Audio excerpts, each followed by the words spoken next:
Hey, it's Mike Stiles. Here's the Content Marketing Quickie for the week of October 6.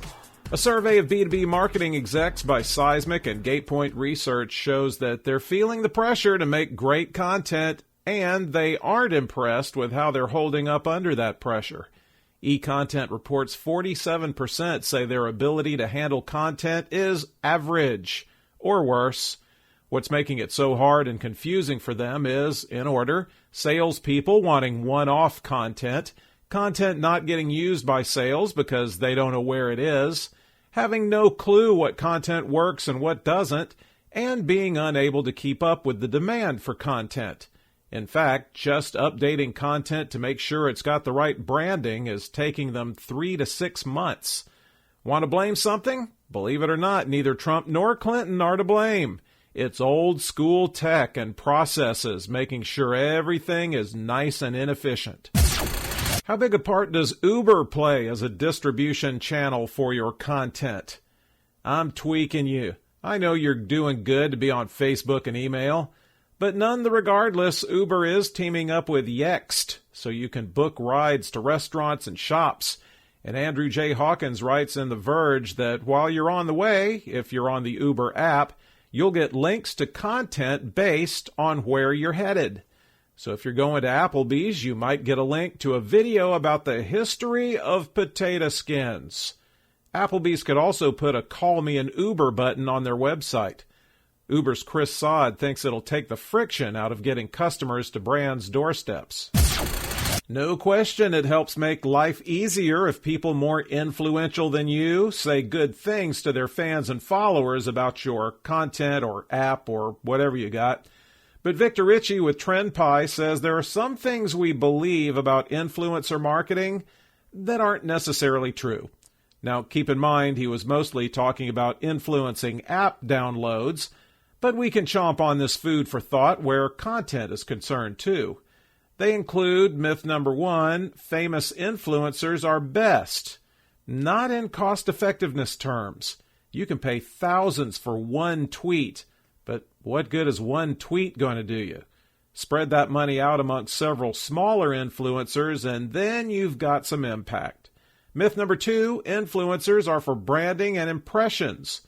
Nope. The best ones do that, and they get you engagement. Add another big brand to those launching in-house studios. This time it's Unilever. You know, the Lipton and Country Crock people. Actually, they own a ton of brands. They might even own you.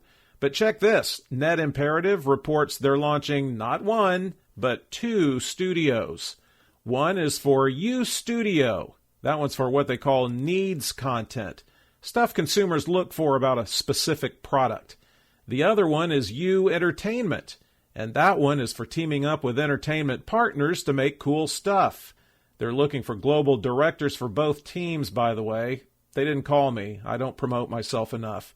But they are working with Oliver Group, which has in the past helped Ryanair and BMW with brand content-y type stuff. If you think what you do in the digital space is safe from Facebook sticking its big blue F in it, you've got another think coming. Here comes Facebook Marketplace to also do what eBay and Craigslist do, help people sell stuff to each other. There's going to be a shop icon at the bottom of your Facebook phone apps in some countries, and clicking it lets you browse nearby goodies and narrow using categories and filters. Director of Product Management Mary Koo says if you want to sell on it, just take a picture of the cherished item that you're sick of, categorize and describe it, and there you go. The actual transaction is up to you and the buyer. Facebook isn't in the business of handling the payment or helping delivery details yet. Now get out there and find out how little your valuable stuff is really worth.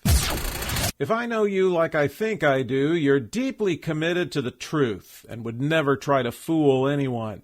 So it's going to be helpful for your Boy or Girl Scout virtuousness to know that YouTube now lets you put text over the first part of your influencer videos that let people know the video they're watching includes paid promotion. It's mega smart to tap into influencer audiences, but you want to shoot straight that your influencer is working for you. Product manager Muli Salem says viewers appreciate total transparency when brands and influencers work together and will think more highly of your brand if you're upfront. The disclaimer can also be put on existing videos without messing up your view count. All this, of course, against the backdrop that there is no global disclosure standard. This podcast is about content, so you think blog, video, or, God forbid, podcast. But what you as a brand say in conversations with your customers and prospects is also a kind of content. And like the other content, if it's not there, you're going to start feeling the pain. A study by Applied Marketing Science and Twitter, which, by the way, if you want to buy it, I think they're taking offers, says when a customer tweets a brand, be it to ask a question or complain, and actually gets a response, they're willing to spend 3 to 20% more on average on a product from that brand. They're 44% more likely to share that interaction and 30% more likely to recommend the brand. The faster the response, the better the results. Twitter's Wayne Huang adds that even 69% of people who bitch tweet felt better about the brand if they answered. And have this fun fact for dessert. McKinsey & Company says support interactions on social cost 1/6 of what they do in a call center. Your call is very important to us. That's it. The transcript is at MikeStiles.com.